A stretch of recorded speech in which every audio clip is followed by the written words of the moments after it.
Hello Preeti. Hello sir. Good कैसे हैं afternoon आप? सर। गुड आफ्टरनून, यस कैसे सर। हो? सर बहुत ठीक हूँ मैं। और जज बन के कैसा लग रहा है? सर बहुत अच्छा लग रहा है क्योंकि सर ये मेरा फोर्थ इंटरव्यू था, तो अच्छा। इसीलिए ये सर बार बार नेगेटिव रिजल्ट आने के बाद थोड़ा टाइम लगा खुद को डाइजेस्ट करने में कि अभी फाइनली रिजल्ट आ गया है पॉजिटिव। चलिए, आपको पूरी जुडिशरी गोल्ड टीम की तरफ से बहुत बहुत बधाइयाँ, बहुत बहुत शुभकामनाएं। आप ऐसे यस ही तरक्की करते रहो, आगे बढ़ते रहो और अपने घर वालों का नाम जो है वो रोशन करते रहो। सर, ठीक है? Thank you so much. And sir judiciary gold भी मेरे लिए बहुत लकी रहा क्योंकि सर इंटरव्यू बा मतलब कभी मैंने ये लिया नहीं है ऐसा इंटरव्यू प्रोग्राम जुडिशरी गोल्ड का, ये मेरा फर्स्ट टाइम था और इस बार ही जो बहुत सही फीडबैक भी मिला और वो हेल्प भी किया आगे के लिए। चलिए, तो प्रीति, हमारा ये जो इंटरव्यू सेशन हम लोग करने वाले हैं, जी सर। इसमें हमारा एक पर्पस ये रहता है कि भाई देखिए, कुछ ऐसे स्टूडेंट्स होंगे जिनका सिलेक्शन नहीं भी हो पाया होगा, फ्यूचर में उनका सिलेक्शन होगा, है ना, ये हम मानते हैं। तो हम इस इंटरव्यू के थ्रू उन बच्चों को कुछ गाइडेंस भी प्रोवाइड करते हैं। आपका जी सिलेक्शन सर। हो गया है, कुछ का नहीं हो पाया है, किसी का प्री ही शायद क्लियर नहीं हो पाया होगा, किसी का मेंस क्लियर नहीं हो पाया होगा, हो सकता है कोई इंटरव्यू लेवल तक पहुंचा हो और वहां तक पहुंच के उसका क्लियर नहीं हो पाया हो, है ना। तो जी सर। हमारा पर्पस आपकी स्टोरी जानना भी है, और आपकी स्टोरी के थ्रू हमारा पर्पस ये भी है कि ऐसे लोग जो प्रिपेयर अभी कर रहे हैं, जो जी अब सर। एग्जाम में अपियर होंगे, उनको भी कुछ गाइडेंस हम प्रोवाइड कर सकें। राइट? तो सबसे पहले मैं आपसे पूछना चाहूंगा कि आपकी जो अ, पूरा जो प्रोसीजर रहा है, आपकी जो पूरी जर्नी रही है सिलेक्ट होने तक की, आप पहले एक बार वो हमको बताइए कि क्या जर्नी रही आपकी, कब आपका लॉ कंप्लीट हुआ, आपने कब से तैयारी चालू करी, कितना समय आपने, कौन कौन से स्टेट्स आपने दिए, कहाँ पर आपका सिलेक्शन हुआ, जैसा कि अभी आपने बताया था कि 4 बार आप इंटरव्यू तक पहुंचे हो, तो कहाँ कहाँ पहुंचे हो, क्या कमी आपको लगी, फिर आपने क्या सुधार किया, ये पूरी जर्नी क्या आप एक बार डिस्कस करेंगे? जी सर। सर मेरा लॉ 2014 में कंप्लीट हुआ। ओके। सर उसके बाद मैंने सर 2 साल सुप्रीम कोर्ट में भी प्रैक्टिस किया। एंड सर फिर 2018 से मुझे रियलाइज हुआ कि नहीं, मुझे जुडिशरी में जाना है क्योंकि ड्यूरिंग प्रैक्टिस ही मैं बहुत ज़्यादा इंक्लाइंड हो गई जुडिशरी के लिए by looking many sir honourable जजेस।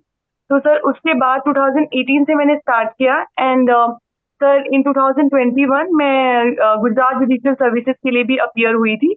एंड सर मैं उसमें इंटरव्यू स्टेज तक पहुंची थी, बट अनफॉर्चुनेटली सर नहीं हो पाया मेरा इंटरव्यू। फिर सर ओके। 2022 में भी मैं जो जुडिशियल सर्विसेज के इंटरव्यू तक पहुंची, पर उसमें भी मेरा सिलेक्शन नहीं हो पाया। ओके। तो 2 बार लगातार इंटरव्यू में पहुंच के फिर ना होना एक बहुत डिस्करेजिंग थिंग मेरे लिए भी था। लेकिन फिर मुझे लगा कि नहीं, अब करना तो है, अब डिसीजन ले लिया है तो डिसीजन को सही प्रूफ करना ही है। फिर 2013 में मैंने यूपी एपीओ के लिए भी अपियर किया, उसमें भी मैंने इंटरव्यू दिया और ये मेरा चौथा इंटरव्यू था यूपी का। हम्म। हाँ सर, तो इसमें मतलब ये तो बहुत लग रहा था कि पता नहीं होगा कि नहीं होगा, बट ये था कि नहीं, जब तक नहीं होता है तब तक देना है। तो ये एक मोटिवेटिंग फैक्टर था, तो जिसके लिए मैंने फिर दोबारा अपीयर किया। ओके। चलिए, अब कई सारे लोग, बच्चे ये पूछते हैं कि सर मुझे एलएलएम करना चाहिए कि नहीं करना चाहिए। हालांकि उसका अल्टीमेट आंसर तो यही होता है कि भाई, अगर आपका एक ही स्पेसिफिक एम है, आपको वही अचीव करना है, तो फिर किसी दूसरी नाव में पैर रखने का कोई तात्पर्य नहीं है। बट फिर भी बच्चे पूछते हैं कि सर एलएलएम, जैसे आपने कहा कि सर 2014 में मेरा लॉ कंप्लीट हो गया था, फिर मैंने प्रैक्टिस करी, फिर 2018 से मैंने जुडिशरी की तैयारी चालू करी। राइट? तो जी जी इस सर। दरमियान आपने एलएलएम क्यों नहीं भरा? कई बच्चे भरते थे कि प्रैक्टिस भी कर रहे हैं, तैयारी भी कर रहे हैं, एलएलएम भी उन्होंने फॉर्म फिल कर दिया कि चलो एग्जाम तो देना है, तो एलएलएम क्यों नहीं किया आपने? सर मैंने एक्चुअली एलएलएम किया है, बट ओके। मतलब क्योंकि मैंने एलएलएम की डिग्री अभी मेरे पास आई नहीं। ओके। तो ये भी रीजन था कि मैंने उसमें शो भी नहीं किया अपने इंटरव्यू में, ओके। जो फाइनल में इंटरव्यू था। Sir okay. एलएलएम मुझे लगता है कि अगर किसी को एक्चुअली बैकअप प्लान हमेशा बना के रखना चाहिए। क्योंकि ये तो हम ऐसा सोचते हैं कि ठीक है, क्योंकि इतना अनसर्टेन है सर ये एग्जाम, कि अगर हो गया तो वेल एंड गुड है, बट अगर 1% नहीं हुआ तो हम पूरे करियर को तो स्टेक पे नहीं लगा सकते बस एक एग्जाम के लिए। तो मुझे लगता है कि ठीक है, एम बनाना चाहिए कि नहीं होना है तो उसके लिए 100% देना चाहिए, लेकिन सर बैकअप प्लान, मतलब एलएलएम एक बहुत अच्छा बैकअप प्लान है कि आप अच्छा प्रोफेसर बन सकते हैं, या आगे आप नेट क्वालिफाई करके मतलब लॉ को आप लॉ की फील्ड में इसको यूटिलाइज कर सकते हैं हम लॉ को अपने अच्छी तरीके से। ओके ओके तो ओके। तो मतलब आप अपन ये कह सकते हैं कि आपने प्लान बी की तरह जो है वो एलएलएम को रखा कि वर्स्ट केस सिनेरियो अगर नहीं ही सिलेक्ट हो पाए तो कम से कम मेरे पास प्लान बी रहेगा। बट इसमें एक चीज जरूर इंपॉर्टेंट है कि कई बार प्लान बी रखने पर हम प्लान बी पे ज्यादा फोकस करने लगते हैं। तो यस सर। अ, मतलब ऐसा आपके साथ हुआ क्या कि आपको लगा कि यार मुझे अब मैं एलएलएम पर ही फोकस करती हूँ, पीएचडी करूंगी और फिर उसके बाद प्रोफेसर बन जाऊंगी, या आपने अपना मेन फोकस जो है वो जुडिशरी से नहीं हटाया? क्योंकि कई बार ये देखने को मिलता है कि अगर बच्चा एलएलएम कर रहा है तो फिर वो उसका ओवरऑल जो क्राइटेरिया है, फोकस है, वही चेंज हो जाता है। तो इसके बारे में आप क्या बताएंगे बच्चों को?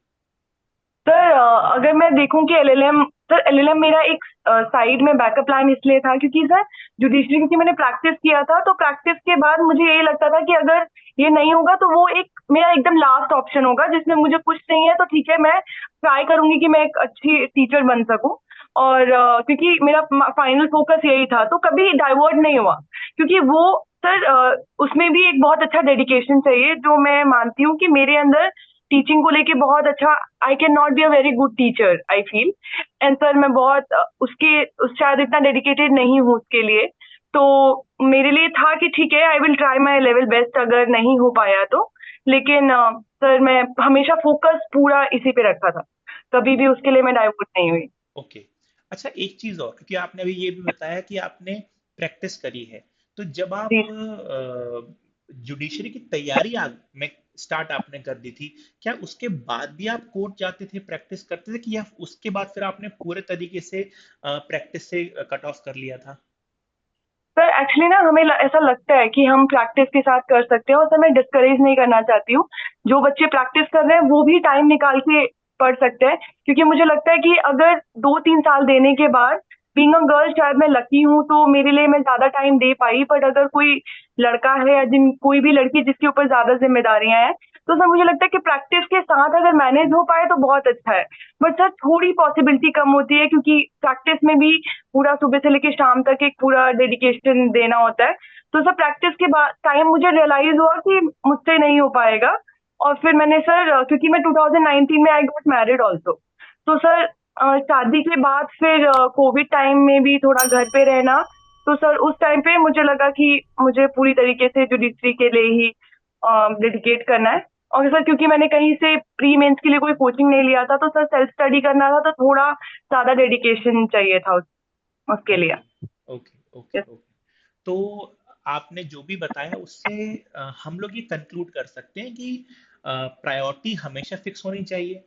ये यस हमेशा सर। फिक्स होना चाहिए कि मुझे जुडिशरी ही क्रैक करना है। आपने एक अभी बहुत अच्छी लाइन बोली थी कि कितने भी बार मैं क्लियर हो, कितने भी बार यस फेल सर। होना पड़े, बट मैं ये क्लियर करूंगी। यस तो सर। इस इससे हमको ये पता चलता है कि आपकी प्रायोरिटी फिक्स थी, है ना? भले ही यस। आपने थोड़ा समय प्रैक्टिस को दिया, भले ही आपने कुछ समय एलएलएम की तैयारी को भी दिया होगा, मगर प्रायोरिटी आपकी चेंज नहीं हुई। ऐसा कभी नहीं हुआ कि तैयारी के दौरान आपने अपना फोकस शिफ्ट कर दिया हो, आप प्रैक्टिस पे आ गए हो, या आपने एलएलएम पे ज्यादा फोकस करना चालू कर दिया हो। और एक चीज ये भी सीखने मिलती है कि अगर पॉसिबल हो तो प्रैक्टिस ना करते हुए ही अपनी जुडिशरी की तैयारी कंटिन्यू करनी चाहिए, क्योंकि ये तो सही बात है कि एक तो अ, अगर आप कोर्ट में हो, आप प्रैक्टिस कर रहे हो, तो एक कोर्ट से दूसरे कोर्ट जाने में ही आपकी इतनी एनर्जी लग जाती है, उन यस फाइलों सर। को पढ़ने में आपकी एनर्जी लग जाती है, अगले दिन का केस तैयार करने में आपकी एनर्जी लग जाती है। तो फिर जाहिर सी बात है कि प्रिपरेशन पॉइंट ऑफ व्यू से यस जो सर। है वो समय नहीं मिलता। तो और ठीक है सर ये। अगर हमने प्रिपरेशन कर लिया है, एक टाइम पे हमारे पूरे कॉन्सेप्ट क्लियर हो चुके हैं, तो हम शायद बीच में गैप ले सकते हैं कि ठीक है एग्जाम आएगा तो हम लीव ले लेंगे। बट अदरवाइज अगर हम स्टार्ट कर रहे हैं तो सर फिर तो बिल्कुल भी पॉसिबल नहीं हो पाता, क्योंकि उसके लिए तो आपको पूरा डेडिकेशन चाहिए। हाँ राइट, क्योंकि अगर आप एक बार तैयारी कर चुके हो तो फिर आपको केवल रिवीजन करना होता है। ठीक है, तो वो चीज करी जा सकती है क्योंकि आपके कंसेप्ट्स क्लियर हैं। हो सकता है एक दो बार आपका प्री मेंस निकल भी चुका हो, क्लियर आप हो चुके हो, बट फाइनल सिलेक्शन नहीं हो पाया। तो ठीक है, फॉर द टाइम भी हमने थोड़ी प्रैक्टिकल जानकारी के लिए हमने कोर्स ज्वाइन कर लिए। बट अगर हम तैयारी शुरुआत ही कर रहे हैं तो फिर थोड़ा सा हमको बचना चाहिए प्रैक्टिस से, राइट और रॉन्ग? Yes sir. सही है। चलिए, तो ये चीज तो हमने समझ ली। अब थोड़ा सा और आगे बढ़ते हैं। जब आप प्रिपरेशन कर रहे थे, आपने किस तरीके से अपनी तैयारी करी? प्रिपरेशन किस तरीके से आपने अपनी करी है? Yes sir. सर एक तो सर क्योंकि मैंने सर जुडिशरी गोल्ड जैसे YouTube videos, sir judiciary gold बहुत ज्यादा कंट्रीब्यूशन कर रहे हैं उन स्टूडेंट्स के लिए जिन्होंने ऑफलाइन कहीं पे कोई कोचिंग अगर नहीं भी ज्वाइन की है तो भी वो यहाँ से पूरा टीचिंग पूरा बहुत अच्छे से पढ़ाई कर सकते हैं। तो सर मैं आपकी सर जुडिशरी गोल्ड की मेरी वीडियोस बहुत ज्यादा सर मेरे लिए हेल्पफुल रही। ओके। और सर बाकी सर बहुत सारे और भी प्लेटफॉर्म हैं जिन्होंने जिनमें अच्छे यूट्यूब वीडियोस थे। तो सर उससे वीडियोस से मैंने थोड़े कॉन्सेप्ट अपने ज्यादा अच्छे क्लियर करे। और सर जो भी नोटबुक्स हैं और सर जो भी बैरेक्ट है सर, स्पेशली बैरेक्ट, सर उससे मैंने ज्यादा ट्राई किया कि मैं नोट्स बनाऊं। क्योंकि सर प्री तो हम क्लियर कर लेंगे अगर हम सारे अच्छे से हमने सब कुछ रट लिया सारे सेक्शंस और सब कुछ। बट सर मेंस के लिए हमें प्रिसाइज आंसर आंसर चाहिए, जो कि हमें प्रॉपर नोट्स होने ही चाहिए। तो सर हाँ। उसके लिए मैं ये भी कहूँ कोचिंग भी बहुत एक्चुअली इंपॉर्टेंट है, क्योंकि हमें लगता है कि हम कोचिंग नहीं लेंगे खुद से कर लेंगे। बट सर अगर कोचिंग नहीं करते तो हमारे पास प्रॉपर नोट्स नहीं होते। तो सर ये भी एक बात है, क्योंकि मेरे को 2018 में जो मैंने यूपी जुडिशरी का अटेम्प्ट दिया था, तो सर उसमें प्री तो मैंने क्लियर कर लिया था, पर मेंस ना क्लियर करने का एक ये भी वजह था कि मेरे पास प्रॉपर नोट्स नहीं थे। तो सर मुझे लगता है कि नोट्स बहुत इंपॉर्टेंट है मेंस के लिए। तो अगर जब तक वो नहीं बने तब तक आप ये नहीं सोच सकते कि प्री करने के बाद मेंस क्लियर कर लोगे। तो सर ये भले ही किसी कोचिंग से हमें हेल्प मिले, चाहे आप यूट्यूब वीडियो से ले, चाहे आप खुद से नोट्स बनाए, बट आपको प्रॉपर नोट्स जरूर होने चाहिए प्री मेंस दोनों के लिए, और तभी आप इंटरव्यू के लिए भी आप क्वालिफाई कर सकते हैं। तो सर मैंने नोट्स बनाया प्रॉपर अपने सारे सब्जेक्ट्स के, चाहे प्रोसीजरल लॉ हो चाहे सब्सटैंटिव लॉ हो। और सर उसके बाद तभी मैंने फिर मेंस के लिए अपीयर किया, और जिसमें मैं तो सर 3 बार मैं क्वालिफाई भी किया मैंने मेंस। ओके। अच्छा, आप नोट्स मेकिंग के बारे में बच्चों को क्या गाइडेंस देना चाहेंगी कि नोट्स किस तरीके से बनाए जाए? Yes sir. सर जैसे कि हम कॉलेजेस में जब पढ़ते हैं तो सर उसमें तो क्या होता है कि हमें कुछ भी हमने बहुत अच्छे से आंसर्स लिख दिया पूरा एकदम डिटेल में लिख दिया तो हमें मार्क्स मिल जाते हैं। पर सर जुडिशरी में ऐसा नहीं है, इसमें आप कितना प्रिसाइज, क्योंकि हमें वर्ड्स लिमिट होती है कि हमें इतने में ही लिखना है। तो सर कितना प्रिसाइज हम लिख रहे हैं, और कितना अगर डायरेक्ट में किसी क्वेश्चन में पूछा है, for example section 5 of Hindu marriage act की कंडीशन ऑफ मैरिज, तो उसमें अगर अगर कंडीशन ऑफ मैरिज में अगर 5 पॉइंट है तो हम उस 5 पॉइंट को ही लिख रहे हैं।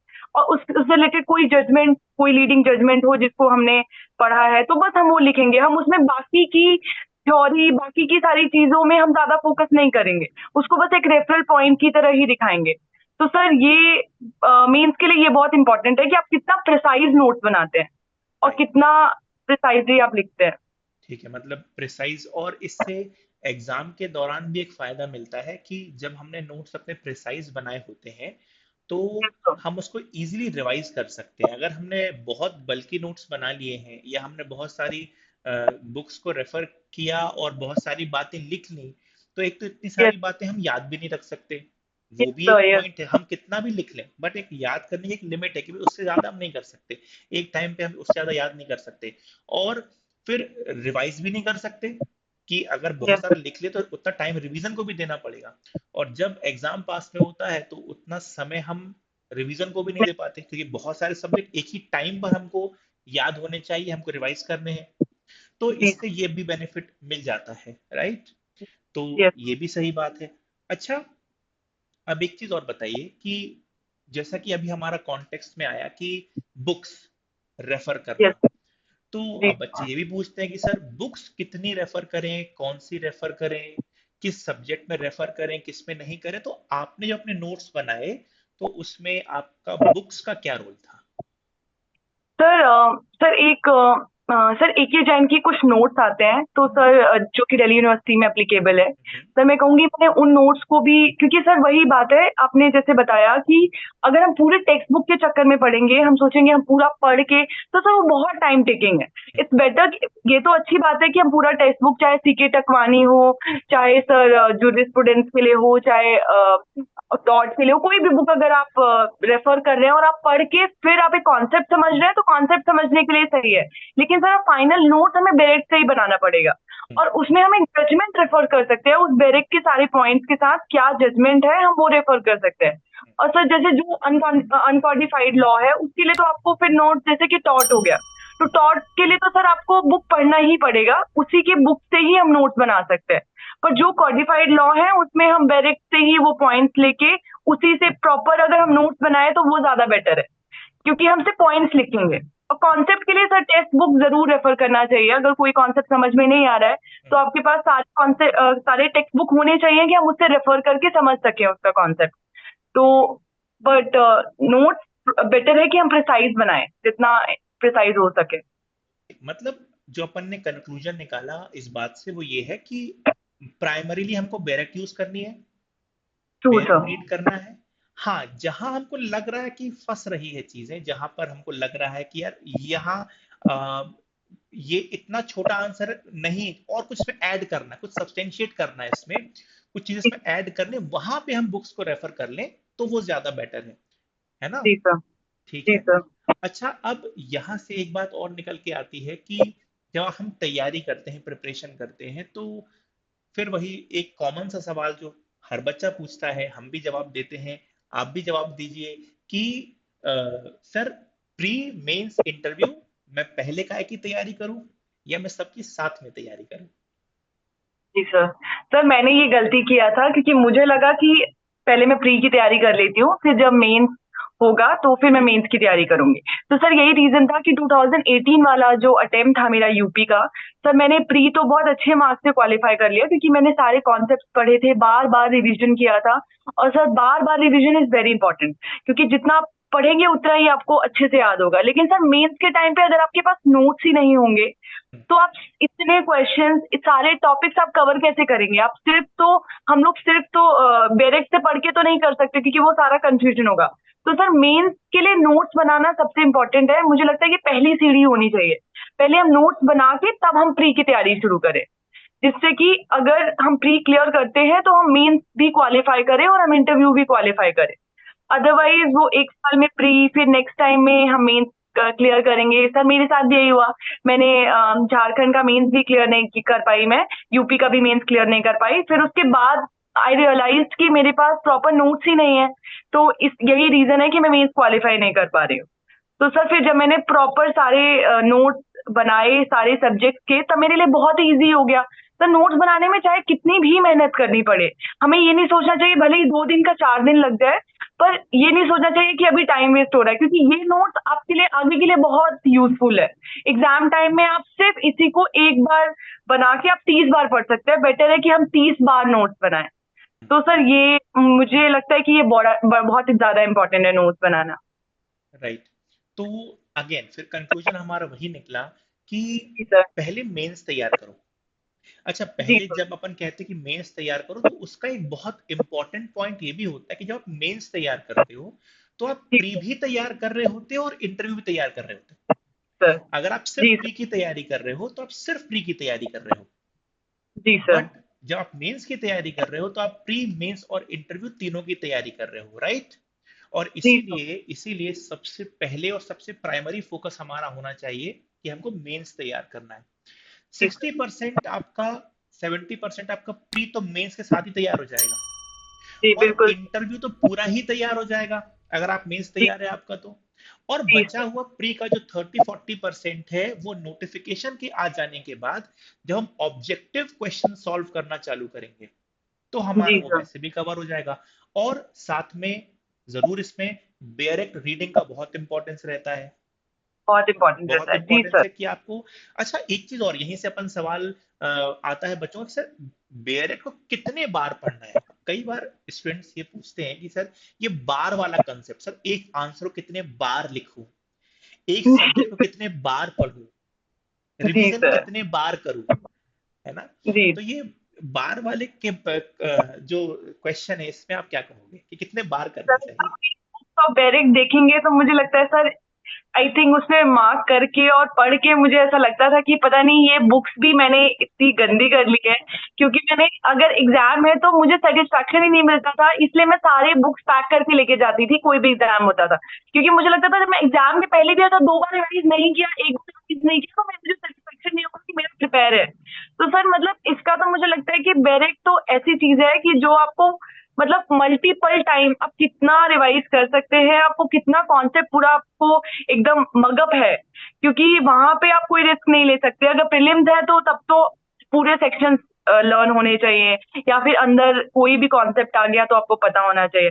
और सर इवन मेंस में भी सर अगर हम सेक्शन के साथ सारे आंसर लिखे, सर 3 क्राइटेरिया मैंने अपनाया था कि पहले मुझे सेक्शन लिखना है, फिर मुझे टॉपिक लिखना है, और उसके बाद उससे रिलेटेड अगर कोई लीडिंग जजमेंट है तो मुझे वो लिखना है। तो सर ये मैं अपना आंसर फ्रेमिंग भी यहीं से स्टार्ट करती थी, तो ये मुझे बड़ा हेल्प किया। तो सर बेटर है कि अगर आपको सेक्शन याद होगा तो आप फटाफट उसका अंदर का कॉन्सेप्ट आपको याद हो जाएगा कि अच्छा ठीक है यही था उसके अंदर।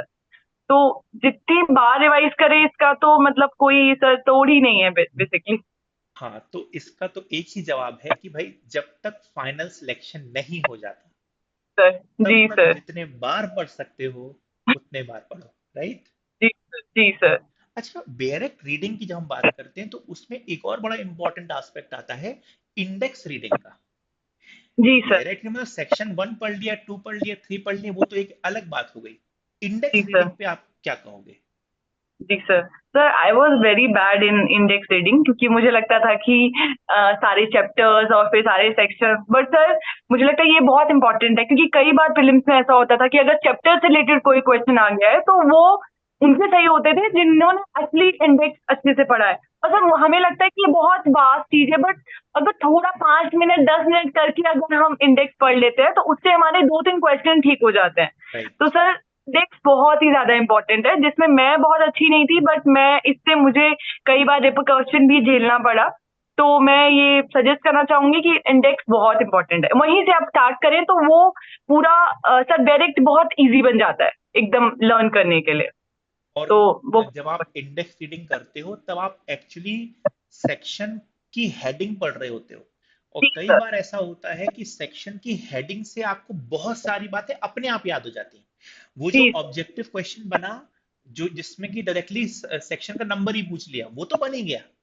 बट जी उसके सर। अलावा भी अगर आपने सेक्शन की हेडिंग आपने पढ़ ली तो बहुत सारी कीवर्ड्स जो कि सेक्शन में जी यूज किए गए होंगे वो आपको अपने आप याद रहेंगे। आप कंसेप्ट 50% अपने आप याद आ जाएगा। तो इंडेक्स रीडिंग से ये भी एक बिल्कुल फायदा मिलता है। सर कई बार तो ऐसा होता है कि सर टाइटल जो इंडेक्स का जो टाइटल है सर उसी से रिलेटेड क्वेश्चन आ जाते हैं, तो एग्जैक्टली। हमें को याद नहीं आता कि टाइटल यही था या कुछ एक वर्ड डिफरेंट था। हाँ। तो सर उसमें भी बहुत हेल्प करता है कि अगर आपको सेम एग्जैक्टली टाइटल या सेक्शन याद है तो। राइट। ओ। तो तो जब हम डायरेक्ट रीडिंग करते हैं या जब हम ये सजेस्ट करते हैं कि डायरेक्ट रीड करो, तो हम ये भी सजेस्ट करते हैं कि भाई इंडेक्स रीड करो, भले ही 5 मिनट करो, 10 मिनट करो, मगर जी। इंडेक्स रीडिंग को भी अपनी डायरेक्ट रीडिंग का पार्ट बनाओ। और जी उसमें सर। भी केवल सेक्शन की हेडिंग मत पढ़ो, ये भी देखो कि जो चैप्टर का नाम है, जो इंपॉर्टेंट चैप्टर्स हैं खास करके, वो चैप्टर कहां से कहां तक चलता है। अगर अपन जी। छत्तीसगढ़ जैसे एग्जाम देखें तो हम्म। उसमें तो इंडेक्स से काफी क्वेश्चन बन जाते हैं। और जी। ये भी यूपी में बनते हैं, एमपी में बनते हैं, कहीं कम जी कहीं सर। ज्यादा होते हैं। बट ये सवाल बिल्कुल बनते हैं कि ये चैप्टर कहाँ से कहाँ तक चलता है, या सेक्शन जी की सर। हेडिंग, ये सवाल बिल्कुल बन जाते हैं। तो ये एक बड़ा इंपॉर्टेंट लेसन है जो कि बच्चों को सीखना चाहिए, अगर नहीं करते हैं तो ये करना चाहिए। अच्छा, अब जब हम बात करते हैं प्रिपरेशन की और पढ़ाई की, जी तो सर। जब एग्जाम आ गया, है जी ना, सर। बिल्कुल 1 महीना बचा हुआ है, और 1 महीना कोई बहुत ज्यादा नहीं है, चाहे वो प्री हो या चाहे वो मेंस हो। 1 महीना is not a very much time, है ना? तो इस 1 महीने को यूटिलाइज कैसे किया जाए? सर सर मैं तो बहुत फनी सर, इसका बहुत फनी आंसर भी होता था कि सर मैं अगर नहाने भी जाती थी, क्योंकि सर जब मैंने पहला अपना गुजरात मेंस दिया था, मेरी तभी शादी हुई थी, तो मेरे पास सिर्फ 15 डेज थे मेंस के लिए। और राइट। सर उसमें पूरा गुजराती भी प्रिपेयर करना था, पूरा व्याकरण, क्योंकि तब मेंस गुजराती आता था। तो सर मैंने अ, अगर मैं कुछ पढ़ रही हूँ तो मैं रिकॉर्डिंग करके, मैं अगर नहाने जाती थी तो उसको मल्टीपल टाइम, जब तक मैं नहा रही हूँ वो रिकॉर्डिंग बज रही है, या बज मैं रही है। खाना खा रही ओके। ओके। कि वो रिकॉर्डिंग कर रही है। या सर अगर जुडिशरी गोल्ड की कोई वीडियो है जो कि अगर यूट्यूब पे है, तो सर अगर मैं खाना खा रही हूँ, अगर मैं लेटी हूँ, जब तक मुझे नींद नहीं आ रही है तब तक वो वीडियो चल रही है कि सर जो आप पढ़ रहे हैं वो टाइम तो है, उसके अलावा जितना भी टाइम जो हमारे खाने में या जो हम नहाने में, तो सर पूरे टाइम तो नहीं, पर एग्जाम के टाइम पे सर हम जितना टाइम यूटिलाइज कर सके, तो हो सकता है आपको 1 महीने की में आप वो काम कर सकते हैं जो हम 2 महीने में भी, या 15 दिन में हम जो वो राइट। कर सकते हैं जो हम 1 महीने में करते हैं। राइट। तो सर राइट। वो टाइम हम बेस्ट यूटिलाइज कर ले, उतना हमारे लिए अच्छा है। वो 1 महीने फिर हमारे लिए बहुत अच्छे से यूटिलाइज हो जाते हैं। हम्म। तो पर मैंने तो ब्रॉडली ऐसे। तो हम ये सीख सकते हैं इससे कि फिर हमको एक एक मिनट का भी यूटिलाइजेशन करना है। अगर हम सो रहे हैं और हमको नींद नहीं आ रही है तो उस ड्यूरेशन का भी यूज हो जाए। ये जो है वो कंक्लूजन निकल के आता है। तो ये तो काफी अच्छी बात है। और इनफैक्ट जनरली भी जब हम लोग जुडिशरी बोर्ड में पढ़ाते हैं तो बच्चों को यही सजेस्ट करते हैं कि यार जो आपने पढ़ाई कर ली, अपनी स्टडी जी टेबल पर बैठकर कर ली, वो तो कर ही ली। जो आपने जी क्लास में सर। कर लिया वो तो कर ही लिया। बट इसके अलावा भी हम बहुत सारे अपने दिन में ऐसे काम करते हैं जिसमें कि हमारा माइंड वर्क नहीं कर रहा होता। आप गाड़ी जी चला रहे हो, आप वॉकिंग कर रहे हो, आप खाना खा रहे हो, तो यहाँ पे आपके दिमाग को कोई कुछ नहीं करना, है ना? जी सर। तो आप इन ड्यूरेशंस पर सेक्शंस को, इंडेक्स को, केस लॉस को दोहराते रहिए माइंड में, जिससे जी कि सर। वो ज्यादा अच्छे तरीके से आपके दिमाग में बैठ जाएंगे। तो ये जी सर। जनरली भी हम सजेस्ट करते हैं। और अब आपने जो कहा बिल्कुल सही है कि मैक्सिमम टाइम का यूटिलाइजेशन। और एक आपने बात बहुत अच्छी कही कि 1 महीने में भी हम 2 महीने के बराबर पढ़ सकते हैं। तो इससे मान लीजिए अगर कोई व्यक्ति दिन में 6 घंटे पढ़ रहा है और जी एग्जाम सर। टाइम में अगर उसने 12 घंटे पढ़ा, तो वो टेक्निकली 1 महीने में 2 महीने के बराबर पढ़ लेता है। मतलब हमने अपनी मेहनत से 1 महीने को 2 महीने के बराबर बना लिया। राइट।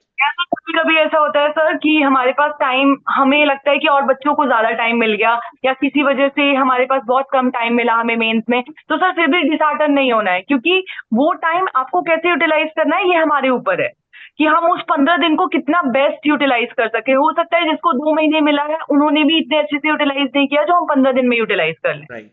तो राइट। सर वो सब कुछ हमारे ऊपर है और हम बहुत अच्छे से उसको मैनेज कर सकते हैं। ओके। चलिए, बहुत बढ़िया। अब थोड़ा सा अपन इसके और आगे बढ़ते हैं। जब हम प्रिपरेशन कर रहे हैं तो जी सर। दो चीजें बड़ी इंपॉर्टेंट हैं। जी एक सर। तो मोटिवेटेड रहना, जैसा जी कि सर। अभी आपने कहा भी था कि कितने बार भी मैं फेल हो जाऊं बट एग्जाम मुझे क्लियर करना है। जी एक सर। तो ये हो गया। दूसरा होता है रिफ्रेशमेंट, जी कि भाई सर। ठीक है।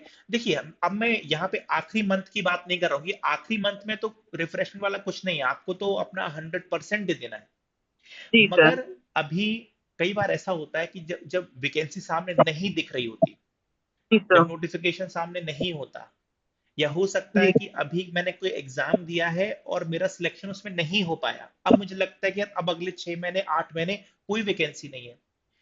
इस ड्यूरेशन में अपने आप को कैसे मोटिवेटेड रखें कि अब मुझे रेस्ट नहीं करना, मुझे यहाँ जी पे सर। रेस्ट नहीं करना है, मुझे लगे रहना है। ऐसा नहीं होना चाहिए कि जब वैकेंसी आएगी मैं तभी फिर से पढ़ाई चालू करूंगा। एक तो इसका नुकसान ये होता है कि आपने जो पढ़ा होता है वो आप भूल जाते हो, अगर आपने जी पढ़ाई में गैप कर दिया तो पढ़ाई जी सर। करते रहना बहुत जरूरी है। But at the same time एक प्रॉब्लम ये भी होती है कि क्योंकि जी सर। वैकेंसी सामने दिख नहीं रही है, 6 8 महीने कोई चांस है नहीं, शायद अभी प्री हुआ है, मेरा सिलेक्शन हुआ नहीं।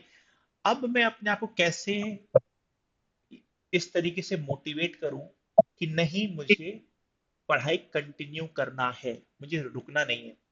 और सेम बात, एक और सवाल कि भाई जब मैं पढ़ रहा हूं तो मुझे अपने माइंड को रिफ्रेश भी करना है।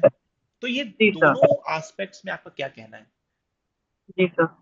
सर जैसे कि सर जब मैं कोविड में टाइम में सर कोविड टाइम में कोई वैकेंसीज उस समय नहीं थी।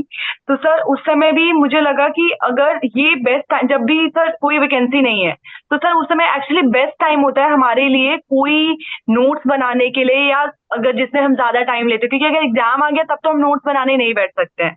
तो सर ये इनफैक्ट आई विल से कि ज्यादा पॉजिटिव होता है हमारे लिए कि कोई वैकेंसी अभी 3-4 महीने नहीं हो, क्योंकि तब हम पूरे अपने सारे नोट्स बना के रख सकते हैं, या फिर हम कितने अच्छे से पढ़ सकते हैं, कोई प्रेशर नहीं होता है। अगर हम 2-3 घंटे पढ़ लिए, और सर किसी भी एग्जाम का हमें पता है की तो कंसिस्टेंसी है, क्योंकि अगर हम 4 महीने नहीं पढ़े और फिर उसके बाद हम सोचे कि एग्जाम आएगा फिर हम 2 महीने पढ़ लेंगे, तो अगर साल में 2 एग्जाम आ गया या 4 एग्जाम आ गया तो आप वो एक एक महीने 4 महीने पढ़े, फिर 8 महीने पूरा आपका गैप हो गया। तो इस यही रीजन होता है कि हम इतने सालों तक लगे रहते हैं और फिर हम सोचते हैं कि एग्जाम हो निकल क्यों नहीं रहा। तो सर अगर आपके पास टाइम है, कोई वैकेंसी नहीं है, तो ये बेस्ट टाइम है आपको सारे नोट्स बनाने के लिए, आपको जो चीज समझ में नहीं आ रही है उस पे पूरा कॉन्सेप्ट अच्छे से समझने के लिए, या बैरेक बहुत अच्छे से पढ़ने के लिए। क्योंकि अगर आपके एग्जाम 2 महीने बाद है और कोई आपको कॉन्सेप्ट नहीं समझ में आ रहा है, तो हम 6 घंटे अफोर्ड नहीं कर सकते उस टॉपिक को समझने के लिए, क्योंकि फिर अगर आपको 20 सब्जेक्ट पढ़ना है तो आपको 20 सब्जेक्ट अच्छे से पढ़ना पड़ेगा। तो सर कोविड टाइम्स में मुझे लगता है कि मैंने जो नोट्स बनाए, चाहे उस समय सीआरपीसी के नोट्स हों, चाहे सीपीसी के, सर जो मैं मेरे मेंस नहीं निकले थे, जो चाहे सब्सटैंटिव हिंदू लॉ मुस्लिम, वो सारे नोट्स मैंने कोविड टाइम्स में बनाए, और मुझे लगता है वही टाइम था जो मेरे लिए एग्जाम के लिए सबसे बेस्ट अपॉर्चुनिटी थी, और वही मुझे हेल्प किया आगे के लिए। तो एंड सर रिप्लेसमेंट की अगर मैं बात कहूँ तो सर अगर वैकेंसी नहीं है तब तो बहुत अच्छा है, क्योंकि अगर आप पढ़ते पढ़ते बोर हो गए, आपको मूवी देखने जाना है तो आप अफोर्ड कर सकते हैं। एंड सर एक हमारे माइंड में होता है कि हम सबको मना करते रहते हैं, नहीं हमारा एग्जाम है या मैं प्रिपेयर कर रहा हूँ, और दूसरों को भी लगता है कि नहीं कितना कितना बोरिंग पर्सनालिटी बन गया है कि बस हमेशा एग्जाम एग्जाम एग्जाम। तो सर उससे भी एक नेगेटिविटी आती है, तो मुझे लगता है कि रिफ्रेशमेंट बहुत जरूरी है। चाहे आप फ्रेंड्स के साथ बैठ के थोड़ा चाय पी लें, चाहे आप चिल करने चले जाएं, बट सर दिन में, बट हाँ जो आपके लिए कंफर्टेबल हो, ना कि दूसरों के कहने पे हमने पूरी रात नाइट पार्टी कर ली, या हम पूरा दिन हम ट्रिप पे चले गए। तो कोई भी रिफ्रेशमेंट जो आपके लिए कंफर्टेबल हो, मुझे लगता है एग्जाम के टाइम पे वो जरूर करना चाहिए। इनफैक्ट सर मैं एग्जाम के टाइम पे भी चाय पीने के लिए अगर बैठती थी तो मुझे लगता था वो मेरा मी टाइम है, कि अगर मैं आधे घंटे चाय पी के मैं खुद को कितना कंफर्टेबल फील करा रही हूँ। तो सर वो बहुत इंपॉर्टेंट है, रिफ्रेशमेंट तो बहुत ज्यादा इंपॉर्टेंट है बीच बीच में। चलिए, तो आपसे दो बड़ी अच्छी बातें सीखने मिली। एक तो ये बात कि जब वैकेंसी नहीं है वो बेस्ट टाइम जी है, सर। ठीक जी है। सर। और इस टाइम का रोल जो है वो बहुत इंपॉर्टेंट है सिलेक्शन के लिए। जी। तो ये तो जी। जितने भी बच्चे हैं जो इसीलिए नहीं पढ़ रहे हैं अभी कि वैकेंसी सामने नहीं है, उन सभी को जवाब मिल गया होगा कि यार ये तो बेस्ट टाइम है। इसमें जी आप सर। किसी एक पॉइंट पर, एक टॉपिक पर 6 घंटे भी दे सकते हो कि मुझे क्लियर करना है ये टॉपिक, तो मैंने 6 घंटे भी दे दिए, मुझे कोई बाउंडेशन नहीं है कि यार मुझे इतनी जल्दी इतने सब्जेक्ट करने हैं। ठीक है, जी एक तो सर। ये बात सीखी। और दूसरी बात हमने ये सीखी कि भाई रिफ्रेशमेंट जरूरी है, अपने हिसाब से करना। ऐसा नहीं कि मेरे दोस्त कह रहे हैं कि चलो, या जी कोई सर। दूसरा व्यक्ति कह रहा है कि घूमने चलो, उसके हिसाब से नहीं, अपने शेड्यूल, अपने टाइम टेबल, अपनी पढ़ाई के हिसाब से मुझे अपना रिफ्रेशमेंट चूज कर लेना है। चाहे वो कोई स्पोर्ट्स हो, चाहे वो टेलीविजन हो, चाहे वो दोस्तों के साथ जी। घूमना हो, राइट। जी सर। ठीक है। और आपकी लाइफ में क्या कोई ऐसा व्यक्ति है जिसने कि आपको मोटिवेट किया हो कि कभी देखिए, अगर आपने इतना समय दिया है अपनी तैयारी को, तो ये तय बात है कि कभी ना कभी कोई समस्या जरूर आई होगी जिसमें कि आपको लगा होगा कि यार अब मैं पता नहीं आगे बढ़ सकती हूँ कि नहीं बढ़ सकती हूँ, जी मैं सर। आगे कंटिन्यू कर पाऊंगी या नहीं कर पाऊंगी, सिलेक्ट हो पाऊंगी या नहीं। तब फिर किसने मोटिवेट किया कि नहीं यार, यू कैन डू इट। जी sir. Sir honestly speaking sir मैंने, मतलब मैं इमेजिन करती थी, मैं चाहती थी कि मैं क्लियर करूं, बट सर 3 बार के फेलियर से मैं एकदम अंदर से क्लियर हो गई थी कि मेरा ये नहीं होना है। बट सर मेरे हस्बैंड और सर मेरे फादर कोई भी रिजल्ट आता था और नेगेटिव होता था तो वो तुरंत यही बोलते थे कोई बात नहीं, इस बार नहीं पर अगली बार हो जाएगा। तो सर वो मेरे लिए बहुत मोटिवेटिंग फैक्टर है। एंड सर मेरे हस्बैंड वो हमेशा यही बात बोलते थे कि मैं हमेशा बोलती थी कि मैंने बहुत गलत डिसीजन ले लिया, शायद मैं प्रैक्टिस में होती तो अब तक मेरी प्रैक्टिस इतने सालों की हो गई होती, और मैंने क्यों प्रिपरेशन स्टार्ट किया, ये तो इतना अनसर्टेन है, पता नहीं होगा कि नहीं, और अगर नहीं होना है, हो सकता है मेरे लक में ही नहीं है कि मैं ये करूं। तो सर वो हमेशा ये बोलते थे कि कोई भी डिसीजन गलत और सही नहीं होता है, तुम उस डिसीजन को क्या गलत और सही प्रूव करती हो ये होता है। अगर डिसीजन ले लिया है तो अब इसको आप तुम्हें सही प्रूव करना है, और अगर नहीं प्रूव किया तो यही सेम डिसीजन गलत हो जाएगा। राइट। तो सर मुझे ये चीज बहुत ज्यादा मोटिवेटिंग रही मेरे लिए। वो हमेशा ये बोलते थे कि नहीं अभी तुम्हें करना है, एक बार और ट्राई कर लो, बस एक बार और ट्राई कर लो। और सर यही रीजन है कि प्री क्लियर करने के बाद जब से मेरा मेंस क्लियर होना शुरू हुआ, तो मुझे जब मेरा इंटरव्यू नहीं होता था एक बार, दो बार, तीन बार, तो फिर मुझे यही लगता था कि ठीक है एक और बार ट्राई कर लेते हैं, कि अगर हम बार बार देंगे तो भगवान को भी लगेगा कि ठीक है ये अपना 100% देती है, तो मुझे भी करना पड़ेगा कुछ।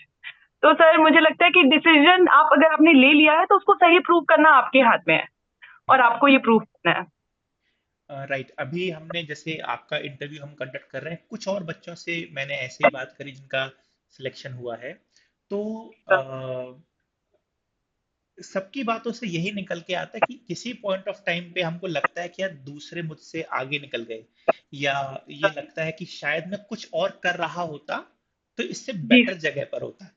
बट जी सर। सबकी बातों का जो कंक्लूजन निकल के आया वो यही आया कि बोलते ना कि आपको एक बार सक्सेस होना है।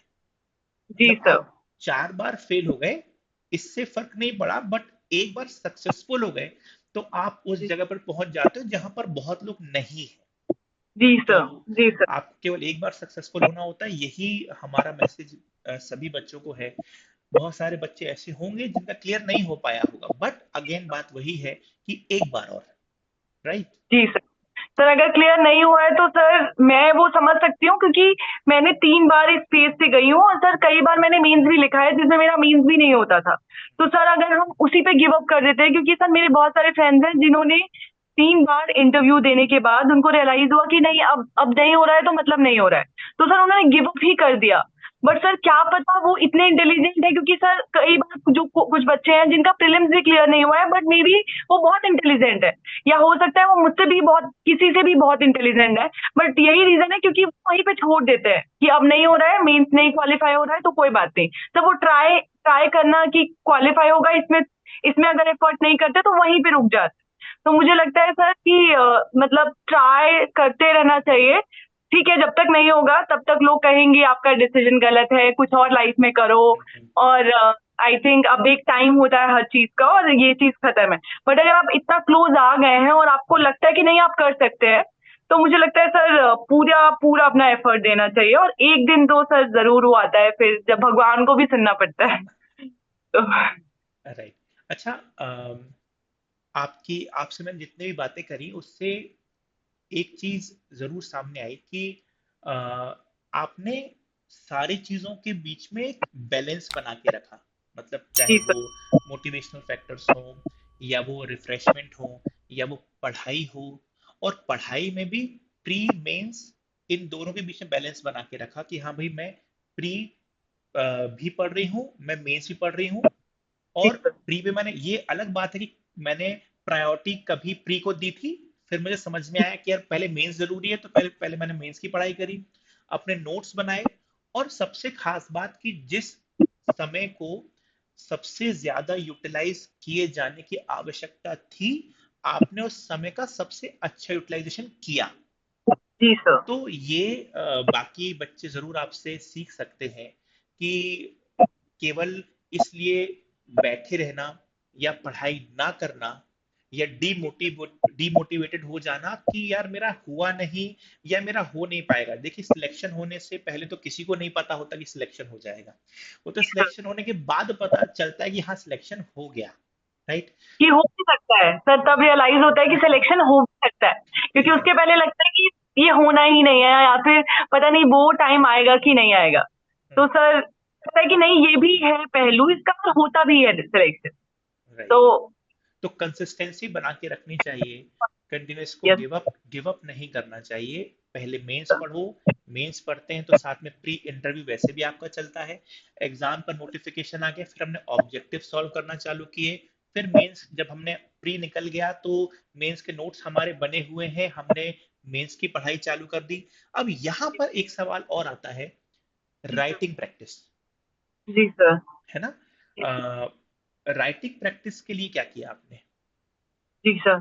सर क्या होता है कि सर कई, क्योंकि सर हमने हमेशा कॉलेज में जैसे एग्जाम्स दिए हो जाते हैं तो हमारी प्रैक्टिस वही होती है कि पूरा एकदम अच्छे से डिटेल में लिखना और चार पांच, क्योंकि वहां पे सर कोई वर्ड लिमिट नहीं होती है हमारे आंसर्स में। तो सर अगर जब हम अगर जो बच्चे कोचिंग भी लेते हैं तो सर उसमें अगर डिटेल उनके पास नोट्स है तो सर अगर उन्होंने, उनका बेटर है कि वो अपना एक प्रिसाइज नोट अगर बनाते हैं उस नोट्स में से और प्रिसाइज आंसर के लिए, तो सर उन आंसर्स को अगर आप दो तीन बार लिख लेते हैं तो आपके लिए वो एग्जाम में बहुत इजी हो जाता है, क्योंकि एक तो सर प्रैक्टिस बहुत अच्छी हो जाती है और स्पीड, बहुत सारे हमने देखे हैं मेंस में स्पीड बहुत बड़ा रोल होता है, क्योंकि बहुत सारे बच्चों के एग्जाम छूट जाते हैं। और अगर आपका 10 नंबर का अगर एक क्वेश्चन छूटा है तो आप ऑलरेडी पीछे हो गए, राइट। क्योंकि अगर किसी बच्चे को उसमें वर्स्ट आंसर भी मिला तो 10 में से अगर उसको 4 नंबर या 3 नंबर भी मिलते हैं तो भी आप 3 या 4 नंबर तो हम पीछे हो गए ऑलरेडी। तो सर स्पीड, आई थिंक मुझे लगता है कि राइटिंग प्रैक्टिस में सबसे बड़ा रोल स्पीड का होता है, कि अगर आप राइटिंग प्रैक्टिस करते हैं तो उसमें आपकी स्पीड बहुत अच्छी मेंटेन होती है। बट सर एक और चीज है कि अगर राइटिंग प्रैक्टिस नहीं की फॉर एग्जाम्पल हमने, पर हमने नोट्स बहुत अच्छे से बनाए अपने प्रिसाइज, और अगर हमने राइटिंग प्रैक्टिस, अगर हमें टाइम नहीं मिला और हमसे प्रीलिम्स पढ़े और राइटिंग प्रैक्टिस नहीं भी कर पाए तो भी सर वो नोट्स को हमने कितनी बार अच्छे से रिवाइज किया है कि वहां पे अगर हमारा आंसर आया तो हमने वो पांचों पॉइंट लिख दिए। तो सर मुझे लगता है वो भी बहुत बड़ा रोल करता है। और प्रैक्टिस, राइटिंग प्रैक्टिस तो सर मस्ट है, अगर वो कर लिया तब तो मतलब मुझे लगता है एग्जाम में सक्सेस एकदम कंफर्म है, क्योंकि आपकी स्पीड एकदम मेंटेन हो गई, आपको सारे आंसर्स पता है, एक बार ऑलरेडी आप लिख चुके हैं और आपने उसमें गलतियां कर दी है तो आपको पता है कि क्या अब नहीं करना है। तो सर राइटिंग प्रैक्टिस अगर कर लिया तो ये वेल एंड गुड है, बट अगर इन केस आप फर्स्ट टाइमर हैं, आपको टाइम नहीं मिला या फिर आप बहुत जल्दी में आपने अपना मेंस दिया, तो अगर नहीं भी है तो भी आप ये कोशिश करें कि कितनी अच्छे से आप उन आंसर्स को आपने पूरा रट लिया है। तो सर और की पॉइंट सर मुझे ये कहना है कि जब मैंने पहला अपना मेंस दिया था तो उसमें राइटिंग प्रैक्टिस के नाम पे मैंने ये किया था, क्योंकि मेरे पास बहुत कम टाइम था, कि जितने मोस्ट प्रोबेबल क्वेश्चन है कि जो आने के चांसेस है, तो सर मैंने उनके की पॉइंट्स लिखे थे कि अगर ये क्वेश्चन है तो इसके 5 की पॉइंट्स है, कि आंसर, कि अगर मुझे ये की पॉइंट्स याद होंगे तो अगर मैं नहीं भी, मुझे अच्छे से अभी मैं नहीं भी लिख रही हूँ तो मैं मेंस में उसके आगे का लिख लूंगी, कि इतना तो हमें पता होता है। तो सर की पॉइंट्स की भी अगर आप राइटिंग प्रैक्टिस कर लें तो मुझे लग रहा है ये भी बहुत अच्छा है, अगर बहुत टाइम नहीं मिल रहा है तो। राइट। बट वो जरूरी है। ठीक है, तो ये हमको सीखना मिला आपसे कि अगर अगर हम मेंस राइटिंग की, या हम मेंस की बात करते हैं, तो सर। एक तो होता है कंटेंट जी सर। और एक होता है उस कंटेंट की राइटिंग। जी जी। तो पहले हमारे पास कंटेंट होना चाहिए, तभी तो हम राइटिंग कर पाएंगे। कंटेंट कर अच्छा पाएंगे। होगा तभी हम उसको राइटिंग की प्रैक्टिस कर पाएंगे। तो पहले तो कंटेंट पे अपने नोट्स बनाने पर ध्यान दें, ठीक है? जी सर। उसको बार बार पढ़ने पर ध्यान दें, जी है सर। ना? और फिर उसको राइटिंग करें। ये जी सर। कंप्लीट पैकेज बना देता है कि भाई इस तरीके से मेंस में हमको अपने मेंस की तैयारी करनी है, राइट? जी सर। ठीक है। और सर मेंस में मुझे लगता है सर कोई भी आंसर का की पॉइंट बहुत जरूरी है, क्योंकि अगर हम वेग आंसर लिखेंगे तो सर मेंस में ये, क्योंकि जब मेरे मेंस क्वालिफाई नहीं होते थे तब उसका रीजन यही था, क्योंकि मेरे आंसर ऐसे होते थे जैसे कि मैं कॉलेज में लिखती थी, तो सर उससे, क्योंकि सारे बच्चे इतने इंटेलिजेंट हैं, सारे बच्चे इतना एफर्ट कर रहे हैं, तो आपको भी उसमें कितना प्रिसाइज होना है उसी से हमें ज्यादा अच्छे मार्क्स मिलते हैं। तो सर आर्ट राइटिंग थोड़ा डिफरेंट है, अगर हम जुडिशरी का मेंस लिख रहे हैं तो उसमें हम कितना प्रिसाइज हो वो बहुत ज्यादा जरूरी है, तो उसके लिए की पॉइंट्स बहुत इंपॉर्टेंट है सर। अच्छा, और एक चीज और, वो भी बच्चे काफी बार पूछते हैं, हम भी जो है बताते हैं बच्चों को, अब एक बार आप भी गाइड करो। सर मैं कितना बड़ा आंसर लिखूं? जी सर। कितना बड़ा आंसर? जी सर। मतलब ओके कितनी ओके। लेंथ कितनी होनी चाहिए आंसर की? जी सर। सर मैं ये कहूंगी कि जैसे अगर कोई एग्जामिनर है या फिर अगर मैं एग्जामिनर हूँ तो सर मेरा काम कितना कम हो जाए सर किसी भी इंसान के लिए वो, उसको बहुत अच्छा लगेगा। हम्म, तो सर हमारा काम है एग्जामिनर को इम्प्रेस करना। हम्म, तो अगर आप किसी आंसर को जो कि 2 पेज का है और अगर आप उसी आंसर को आधे पेज में या 1 पेज में इतना ब्यूटीफुली लिख दें हम, कि एग्जामिनर को जो चाहिए 2 पेज में, उनको ऑलरेडी 1 पेज में मिल गया, सारे की पॉइंट्स मिल गए उनको, लीडिंग जजमेंट मिल गया। तो सर उनका काम भी आसान होगा और उससे हमें ज्यादा मार्क्स मिलेंगे। तो सर ऐसा हमारे दिमाग में होता है, क्योंकि हम कॉलेज से आए होते हैं, तो हमें लगता है कि जितने ज्यादा कॉपियां भरेंगे या जितना बड़ा आंसर लिखेंगे हमें उसमें आंसर मिलेगा, हमें उससे नंबर मिलेंगे। बट सर मैंने अपने फर्स्ट और सेकंड मेंस में ऐसे किया था।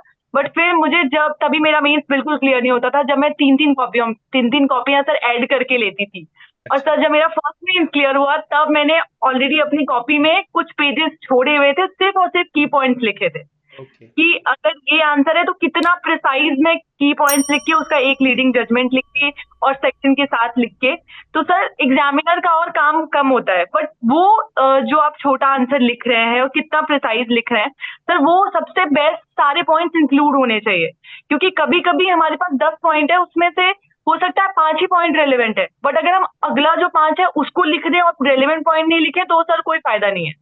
तो आप उस 5 पॉइंट जो रेलिवेंट है उसको कितने अच्छे से लिखते हैं। या फिर कभी कभी एग्जाम में क्या होता है, टाइम सर बहुत रश होता है, टाइम बिल्कुल जा रहा है, तो अगर आपके पास टाइम नहीं है या फिर बहुत कम टाइम है, आपके पास 5 क्वेश्चन बचे हैं, तो उन पांचों में ये मेक श्योर करना है कि हम उन पांचों का एक क्वेश्चन का पूरा बेस्ट आंसर लिखने से बेटर है कि आप उन चारों पांचों क्वेश्चन का की पॉइंट प्रिसाइज में लिखते हैं, क्योंकि उसमें आपको हर क्वेश्चन अटेम्प्ट करना है और हर क्वेश्चन का आपको आंसर लेना है। तो सर मुझे लगता है कि ये बहुत बड़ा रोल है कि आप short, precise and everything should be included आपके एग्जाम में, चाहे सेक्शन हो, चाहे कंटेंट हो, चाहे जजमेंट हो। तो राइट। सर वो मुझे लगता है बहुत इंपॉर्टेंट है, और पर sir relevant points, not irrelevant points. Right. मतलब लॉ का जो हमारा प्रिंसिपल है कि quality matters not the quantity, है ना? जी सर, जी। तो यस सर। क्वांटिटी कितनी है इससे फर्क नहीं पड़ता, क्वालिटी कैसी है इससे फर्क जी सर। पड़ता है। जी राइट। सर। जी अच्छा, आप बच्चों को जीके के कॉन्टेक्स्ट में क्या सजेस्ट करना चाहोगे? जी सर। सर एक्चुअली हमें लगता है कि जीएस तो आता नहीं है बहुत सारे एग्जाम्स में, बट यही रीजन होता है कि कुछ स्टेट्स हैं जहाँ पे जीएस इंक्लूडेड है, जैसे कि यूपी। तो सर यहाँ पे हमारे लिए ऑलरेडी एक हम शुरू में सर एक प्रिजुडिस माइंड बना लेते हैं कि नहीं इसमें तो जीएस है तो इसमें मेरा होगा ही नहीं। तो सर मैं ये कहना चाहती हूँ कि जीएस के लिए अगर सर प्रतियोगिता दर्पण आता है या फिर सर प्रतियोगिता दर्पण सर बहुत इंटरेस्टिंग है और बहुत छोटा छोटा, अगर हम थोड़ा थोड़ा भी पढ़ के चले, या फिर न्यूज़पेपर हो गया, चाहे हिंदू हो गया, चाहे सर कोई भी न्यूज़पेपर हो गया, अगर आप हिंदी मीडियम से हैं या इंग्लिश मीडियम से, कोई भी न्यूज़पेपर आप रेफर करते हैं, तो सर अगर हम थोड़ा थोड़ा पढ़ के चले तो हमें ऐसा लगता है कि हमें बहुत पूरा एनसीईआरटी, अगर हमें ज्योग्राफी के लिए नहीं पढ़ा या पूरा हिस्ट्री हमने शुरू से नहीं पढ़ा तो हमारा जीएस प्रिपेयर नहीं होगा। सर ऐसा नहीं है, अगर हम करेंट इवेंट्स को बहुत अच्छे से पूरा टारगेट करके चल रहे हैं, थोड़ा थोड़ा थोड़ा टाइम, मतलब मैं कहूंगी कि अगर हम 20 मिनट से पूरे साल थोड़ा थोड़ा दे, तो मुझे लगता है वो एक बहुत बड़ा रोल प्ले करता है, इंस्टेड ऑफ कि हम एग्जाम के 1 महीने पहले सोचे अब हम जीएस कैसे करेंगे। राइट। तो सर मुझे लगता है कि चाहे हिस्ट्री का कोई पॉइंट हो, अगर आप किसी किसी भी बुक से पढ़ रहे हैं, सर मैं तो स्पेक्ट्रम रेफर किया था, क्योंकि मैंने एक बार स्पेक्ट्रम की ऊपर से सारी समरी पढ़ ली थी और थोड़ा अंदर का भी थोड़ा थोड़ा सर पढ़ लिया था जब मेरा सर वैकेंसीज नहीं आ रही थी। मुझे लगता है that is the best time, क्योंकि वो आपके लिए इंटरटेनमेंट के लिए भी हो गया। तो जीएस अगर हम हिस्ट्री ज्योग्राफी देखें तो ये भी एक इंटरटेनमेंट भी है कि आप स्टोरी की तरह पढ़ रहे हैं।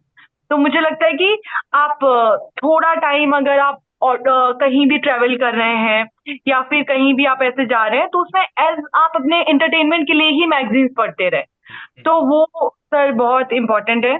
और सर मुझे लगता है कि जीएस के लिए हम सोचते हैं कि अगर हमने नोट्स नहीं बनाया तो कैसा, पता नहीं कैसा होगा। तो जीएस एक ऐसी चीज है जिसमें कि आप अगर नोट्स बना ले तब तो वेल एंड गुड है, क्योंकि आपके एग्जाम एकदम इजी हो जाता है। मतलब नोट्स एक ऐसी चीज है जो आपको आपके एग्जाम को एकदम सरल बना देता है। लेकिन अगर आपने नहीं भी बनाया है तो भी, अगर आपने अपनी कोई पीडी बुक, कोई बुक है जिसमें आपने 6 महीने की आपने है और आप डेली पढ़ रहे हैं, तो सर मुझे लगता है वो अगर आप उसके सिर्फ पॉइंट्स भी लिख लें कॉपी में कि ये पॉइंट्स है जो मैंने पढ़ लिया है, उसके आगे 2-3 पॉइंट्स लिख लें, तो सर ऐसे करके भी हम पूरा एक हमारा नोट प्रिपेयर हो जाता है और फिर हमें पता भी नहीं चलता है कि अच्छा हमने पूरे साल की जीएस पढ़ ली। तो वो बहुत इंपॉर्टेंट है सब। तो आपका मैसेज ये है कि अ, एक दिन में पूरा ना खाएं, रोज जी थोड़ा सर। थोड़ा खाएं, है ना? जी सर, थोड़ा थोड़ा। Yes sir. ठीक है, ठीक है। अच्छा, प्रीति, जुडिशरी गोल्ड की टीम के बारे में आप क्या कहना चाहेंगे? जी सर।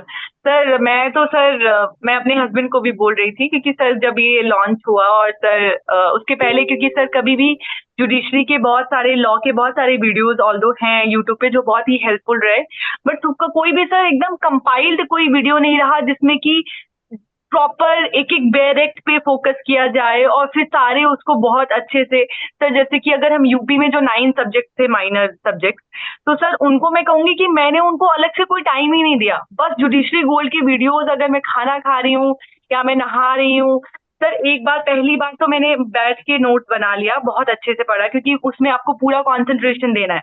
बट सर उसके बाद उन वीडियोस को मैंने इतने मल्टीपल टाइम सुना, चाहे खाना खाते समय, चाहे नहाते समय, एग्जाम के टाइम पे, कि सर वो मेरे 9 माइनर सब्जेक्ट मेरे लिए सबसे ज्यादा, मतलब मैं कह सकती हूँ बेनिफिट हो गए, कि मुझे मुझे श्योर था कि चाहे सर प्रीलिम्स हो, चाहे मेंस हो, चाहे इंटरव्यू, इनफैक्ट सर मेरा इंटरव्यू पूरा इन्हीं माइनर सब्जेक्ट पे चला था।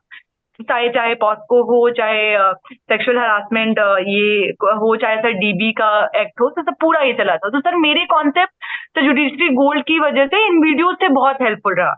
और सर मैं कहूंगी कि ये सर मेरे लिए तो बहुत ज्यादा, क्योंकि मैं सर कहीं और से मैंने कोई कोचिंग नहीं लिया, तो मेरे लिए सर पूरा मतलब बहुत पूरा क्रेडिट यूपी के लिए सर पूरा जुडिशरी गोल्ड को जाता है, क्योंकि सारे सब्जेक्ट मैंने इसी से प्रिपेयर किए। एंड सर प्रीलिम्स में सर जो 1.5 घंटे की वीडियो आती है सर, जिसमें कि हम फटाफट सारे सेक्शंस रिवाइज करते हैं, तो सर मुझे लगता है वो भी बहुत अच्छा है, क्योंकि प्रीलिम्स में आप ऑलरेडी आपने सारा पढ़ लिया है, फिर अगर आप डायरेक्ट लेके बैठते हैं तब भी आपको 2-3 घंटे लग जाते हैं किसी एक डायरेक्ट पे, क्योंकि वो हमारा ह्यूमन टेंडेंसी होता है कि हम जब पढ़ने बैठते हैं हमें, तो सर अगर आप वीडियो के साथ पढ़े तो आपको पता नहीं चलेगा कि आपने 1.5 घंटे में पूरा सीआरपीसी कंप्लीट कर लिया, या राइट। 2 घंटे में आपने पूरा सीपीसी कंप्लीट कर लिया। तो सर ये सर मुझे लगता है बहुत अच्छा इनिशिएटिव है, और सर मैं बहुत थैंक यू करना चाहती हूँ उन स्टूडेंट्स के लिए भी जो अगर कोचिंग अफोर्ड नहीं भी कर सकते, तो भी उनको फ्री वीडियोस सर यूट्यूब पे अवेलेबल है। तो सर बहुत मेरे लिए बहुत हेल्पफुल रहा। Okay, okay. अब प्रीति, एक लास्ट सवाल और। आप जी सर। इंटरव्यू के लिए, जी सर। जो आपका इंटरव्यू हुआ, आपने आपने बताया कि आपने पहले भी इंटरव्यूज दिए हुए हैं, तो आप इंटरव्यू की तैयारी से जुड़ा हुआ बच्चों को क्या टिप देना चाहेंगे, क्या मैसेज देना चाहेंगे? जी सर। सर इंटरव्यू के लिए सर मैं कहूंगी, क्योंकि मैंने 3 बार इंटरव्यूज दिया, तो सर एक तो सर एक हमें हमें ऐसा लगता है इंटरव्यू तो हम ऐसे प्रिपेयर कर लेंगे, बट सर मैंने अपना इंटरव्यू सर एक मैंने जो मेरा फर्स्ट इंटरव्यू था तभी मैंने एक डायरी मेंटेन किया था, जिसमें कि मैंने सारे क्वेश्चन की, अगर मेरी पर्सनालिटी से पूछे कि आप लाइफ में क्या कर रहे हैं, या आप 5 साल बाद क्या देखते हैं अपने आप को, या फिर अगर आपको सोसाइटी में कैसे आप चेंज करेंगे, आप जज क्यों बनना चाहते हैं, तो सर जैसे कि मैंने बोला नोट हर चीज का होना चाहिए, तो मुझे लगता है एक डायरी में इंटरव्यू के भी नोट्स होने चाहिए। तो सर जब मैंने फर्स्ट इंटरव्यू में अपना वो नोट्स बना लिया, तो सर बार बार इंटरव्यू में मुझे एक अलग से मेहनत करने की जरूरत नहीं पड़ती थी। तो वही सारे क्वेश्चंस की मैं अगर सर ऐड होते जाते थे, जजमेंट अगर नए आए तो मेरे उस डायरी में ऐड होते जाते थे। तो सर इससे क्या हुआ कि नेशनल नेशनल एजुकेशन पॉलिसी अगर 2020 में मैंने लिखा था उस डायरी में कि अगर इंटरव्यू में पूछ लिया गया, हाँ। तो सर वो मेरे को अभी भी हेल्प किया, क्योंकि वो ऑलरेडी मेरे पास सारे वो नोट्स राइट। थे। या जजमेंट, अगर हम पीआईएल से रिलेटेड कोई जजमेंट हो गया, या फिर जुडिशियल एक्टिविज्म क्या है, उसमें आपका क्या रोल हो सकता है, तो सर उससे रिलेटेड जो भी क्वेश्चन हमारे रहे, वो हमने अगर उस डायरी में मेंटेन किया हुआ है, तो वो सारा हमें आगे के लिए भी हेल्प करता है। और सर इस इंटरव्यू में भी मेरे लिए, क्योंकि मेरा सर फर्स्ट डे इंटरव्यू था, और सर जब रिजल्ट आया तो मैं अपने इन लॉज के यहाँ थी, तो सर मेरा पूरा 1 वीक, मैं 7th को वहां से निकली, तो मेरे पास सिर्फ हार्डली 6-7 डेज थे। ओके। तो सर उसी में मैंने मॉक भी दिया था जुडिशरी गोल्ड का, जो कि मेरे लिए बहुत हेल्पफुल था। और सर तो सर मेरे लिए उस 1 वीक में यही था कि मैं कितने अच्छे से अपनी पर्सनालिटी को इम्प्रूव करती हूँ, क्योंकि सर कई बार क्या होता है, हमें लगता है पूरा लॉ पढ़ लें, क्योंकि वहां पे कुछ भी पूछ सकते हैं, बट हाँ। सर ये मैं कहूंगी कि बिल्कुल हेल्पफुल नहीं होता है, क्योंकि आपके इंटेलिजेंस का तो हो चुका है टेस्ट।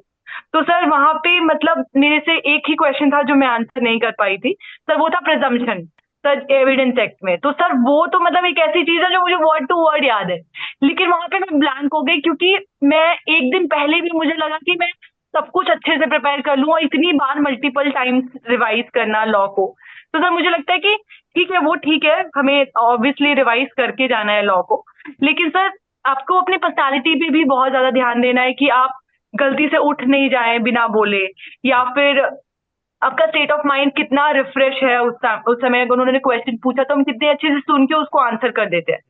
तो सर वो बहुत जरूरी है। और यही मतलब मैं ये बोलना चाहती हूँ कि अगर आपने अपने सिंपल, आप जो एकदम ऑर्डिनरी पर्सन है, जो आप कोई भी आंसर कितने इजीली, कितने आसानी से आप दूसरों को समझा देते हैं, बस उस पर ध्यान देना चाहिए हमें, कि हम दूसरों को, सामने वाले को हम बता सके बहुत ज्यादा अच्छे से फ्रेम करके, और हम कितने स्मार्टली आंसर, सर ये तो चेक करने के लिए बिल्कुल वहां पे नहीं है। तो सर इंटरव्यू के लिए ये है कि नॉलेज ऑफ लॉ तो डेफिनेटली जरूरी है, बट आपको अपनी थोड़ा पर्सनैलिटी पे ध्यान देना है कि आप जल्दी से कितनी जल्दी ऐसा ना हो कि आप घबरा गए या बहुत जल्दी आंसर कर दिया, या फिर कोई बिना पूछे मैं मतलब उठ गए, या फिर ऐसा। तो सर इन चीज, छोटी छोटी चीजों पे ध्यान देना चाहिए। ठीक है, मतलब ज्यादा फोकस जो है वो पर्सनैलिटी पर करना चाहिए। लॉ पर तो किया ही करना हुआ ही है, उस पे तो करना ही है ना? करना ही है। यस। मगर यस। पर्सनालिटी पर भी फोकस करना है। इंटरव्यू ज्यादातर पर्सनालिटी चेक करने के लिए फोकस्ड रहता है, राइट? और होता एक है कि चीज सर आप माइंड से पुराने जो आपके माइंड में स्टोर होता है ना सर, एक्चुअली इंटरव्यू में सर वही हेल्प करता है। हम्म, हमें लगता है अगर हम एक दिन पहले हमने पूरा रिवाइज कर लिया, तो सर मैं कहूंगी बल्कि इंटरव्यू के एक दिन पहले आप चिल करिए। उस दिन बिल्कुल मत करिए, क्योंकि मेरे सर आंसर्स में जो भी मैंने आंसर दिया, चाहे सर ट्रांसजेंडर से रिलेटेड लॉ हो, चाहे पॉस्को, तो सर वो सारे आंसर वही थे जो मैंने पहले पढ़े हुए थे, जो कहीं ना कहीं बहुत पुराने मैंने पढ़ा हुआ था और मेरे माइंड में स्टोर था। और सब प्रिजम्पशन, क्योंकि मैंने एक दिन पहले मतलब ऑलरेडी इतने अच्छे से, जो कि मुझे लगता है किसी भी लॉ वाले बच्चों के लिए बहुत नॉर्मल होगा, एंड सर मैं वहां ब्लैंक हो गई, मुझे लगा प्रिजम्पशन मतलब ये क्या होता है। तो फिर मुझे लगता है कि इतना भी नहीं, आप एक दिन पहले एकदम रश कर दें, इतना पढ़ लें कि आपको एकदम सब लॉ के क्वेश्चन में प्रॉब्लम हो जाए। राइट तो राइट पर्सनैलिटी पे ही ध्यान दें, वो बहुत राइट इंपॉर्टेंट है। राइट। पर्सनालिटी, अगर पर्सनालिटी पर फोकस करेंगे तो जो आपने कहा कि जो ऑलरेडी माइंड में स्टोर्ड चीजें हैं वो अपने आप यूटिलाइज हो जाएंगी, अपने आप काम में आ जाएंगी हमारे आंसर देते टाइम। और जी अगर सर। हमने जी। आंसर्स पर ही फोकस किया, लॉ पर ही फोकस किया, तो हो सकता है कुछ गड़बड़ियां वहां पर हो जाए। ठीक है? जी सर। और मोस्ट प्रोबेबली शायद इसलिए आपने कहा कि उसके एक दिन पहले रिलैक्स रहना चाहिए, सर राइट? बिल्कुल। ठीक है। और एक चीज आपसे ये भी सीखने मिलती है कि केवल ट्री के पॉइंटर्स तो सभी तैयार करते हैं, मेंस के नोट्स भी सभी तैयार करते हैं, बट इंटरव्यू के भी नोट्स तैयार करने चाहिए, है ना? जी कि भाई सर। ये सवाल पूछा जा सकता है, प्रोबेबल क्वेश्चन है, तो हमने इसका भी आंसर बनाकर रखा हुआ है, तो उसको भी अगर हमने रीड कर लिया तो वो काफी बेनिफिशियल हो जाता है ना? और सर अगर इंटरव्यू में एक बार नहीं हो पाया, सेकेंड टाइम अगर आपका हम्म, आप दे रहे हैं, तो आपको सारे वो टॉपिक्स आपके ऑलरेडी प्रिपेयर है, एग्जैक्टली चाहे एग्जैक्टली। जुडिशरी से रिलेटेड हो, या हम क्या पेंडेंसी के लिए क्या क्या सर नए नए डेवलपमेंट्स हुए हैं, अगर हम उनको ऑलरेडी हमने लिखे हुए हैं, या कोई भी टेक्नोलॉजिकल इंटरवेंशन क्या हमने डाला है, अगर हमने वो सारी चीजें लिखा है, तो एंड में हमें वो सारे पॉइंट्स बस एक बार देखने होंगे। तो सर मुझे लगता है वो भी बहुत हेल्पफुल है, मतलब नोट्स इंटरव्यू के लिए भी बनाना चाहिए। ठीक है, चलिए, बहुत बढ़िया। तो प्रीति, अगेन आपसे बात करके बहुत अच्छा लगा। और थैंक यू फिर सो से मच। मैं कहना चाहूंगा कि ऐसे ही आप तरक्की करते रहो। ठीक है? Thank you so much. और यस। अपने घर वालों का नाम आप रोशन करते रहो। और अगर आप कुछ जो फ्यूचर कंटेंडर्स हैं, जो स्टूडेंट्स हैं, अगर आप उनको कोई मैसेज देना चाहती हैं अपनी तरफ से, तो बिल्कुल आप दे सकती हैं। कुछ कहना चाहेंगे जी आप बच्चों के लिए? सर। Yes sir. सर मैं यही कहना चाहती हूँ कि अगर आपका प्रीलिम्स भी क्लियर नहीं हुआ है, तो भी डिसहार्टन मत होइए, क्योंकि कई बार ऐसा होता है कि फर्स्ट सेकंड, इवन मेरे मेरे भी बहुत बहुत बार ऐसा हुआ कि शुरुआत में दो तीन प्रीलिम्स क्लियर नहीं हुए। बट सर अगर आपका ये सपना है, मुझे लगता है अगर आपको आना है, तो आपको एक बार कंसिस्टेंसी के साथ, आपको एक बार पूरा टाइम, चाहे 4 महीने 5 महीने, एक बार दे के देखिए, जिसमें आप हर दिन पढ़ रहे हैं। और अगर आप ये करके देखेंगे, तो आपका डेफिनेटली प्रीलिम्स मेंस पूरा, आपको एटलीस्ट कम से कम प्रीलिम्स अगर आपका क्लियर होगा, तो आपको मोटिवेशन आएगी कि ठीक है, मतलब जो मैं जा रहा हूँ सही डायरेक्शन में जा रहा हूँ। तो सर मुझे लगता है कि अगर आप ये एक बार पूरा टाइम दे दीजिए, चाहे 1 साल का, चाहे 6 महीने का, बट एक बार अगर आप हर दिन, इनफैक्ट अगर आप जॉब भी कर रहे हैं, तो चाहे आप 4 घंटे या 3 घंटे अगर आप हर दिन दे पा रहे हैं, तो हर दिन दीजिए। अगर आप हर दिन दे के फिर एग्जाम दे रहे हैं, तो डेफिनेटली सक्सेस मिलेगा। तो सर ये मैं ये मैसेज देना चाहती हूँ। Okay okay okay. तो प्रीति, थैंक यू। ठीक है। थैंक यू सो मच और सर, युधिष्ठिर कोच को भी बहुत बहुत धन्यवाद। एंड सर मेरे लिए मेरा इंटरव्यू में भी बहुत अच्छा मेरे लिए हेल्पफुल रहा, और सर इनका फीडबैक भी मेरे लिए बड़ा इम्पोर्टेंट रहा। तो सर उसके लिए भी मैं थैंक यू करना चाहती हूँ। ओके, ओके, तो ठीक है, आज हम इंटरव्यू को यहीं पर एंड करते हैं, क्या? जी सर। जी okay, sir, thank you so much sir. Okay, thank you. Thank you, thank you.